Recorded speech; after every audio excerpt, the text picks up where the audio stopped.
जयंत पाटील यांनी सांगितलं काल की 137 मतं पडलेल्यांचा आवाज किती मोठा आहे.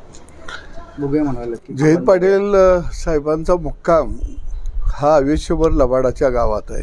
खऱ्याच्या गावात ते कधी राहायला आले नाहीत. वाळवा विधान मतदारसंघातून ते लाखानं निवडून यायचे, पण यावेळी ते लीड त्यांचं 6000वरती आलं. म्हणजे हे अंतर किती कापलं या मतदारसंघातली जनतेनं हे बहुतेक करून ते विसरलेले आहेत. गेल्या वेळी जिल्हा परिषदला उभा केलं वैभव शिंद्यांना, विलासराव शिंदे साहेबांच्या डोळ्यात देखत त्यांच्या पाठीत खंजीर खुपसला आणि अपक्ष निवडून आला. तो 60 मतांना आलेला होता. त्याचा गुलाल हिने उधळलेला होता. मला वाटतं त्याचाही विसर यांना पडला असावा आणि म्हणून निश्चित या निवडणुकीमध्ये हा गावगाड्याचा विजय झालेला आहे. विस्थापित विरुद्ध प्रस्थापित अशी लढाई झाली. प्रस्थापितांचा पराभव झाला. गल्ली बोळातनं त्यांना फिरावं लागलं. महाराष्ट्राचं राजकारण करणारा माणूस गल्लीत हात जोडत बसलेला होता आणि लबाडाच्या कहाण्या आणि लबाडाचा आवातनं गावागावात देत सुटला होता. जाती जातीत भांडणं लावत सुटलेला होता.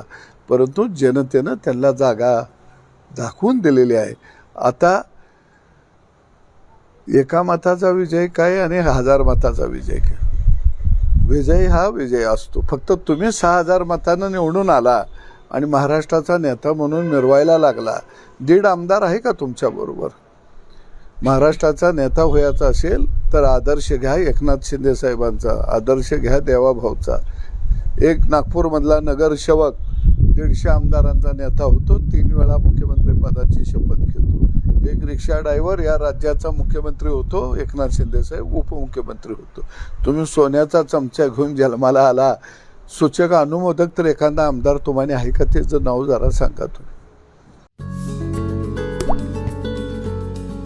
आता जोकासू STP या अत्याधुनिक जॅपनीज तंत्रज्ञानाने सुसज्ज, quick installation, energy efficient, noiseless blowers, low maintenance या आणि अशा वैशिष्ट्यांनी परिपूर्ण जोकासू STP तंत्रज्ञान प्रकल्प उभारणीपासून ते विक्री पश्चात समाधानकारक सेवा देणारी, भारताबरोबरच परदेशात देखील प्रकल्पांची यशस्वी उभारणी करणारी company Deccan water treatment private limited.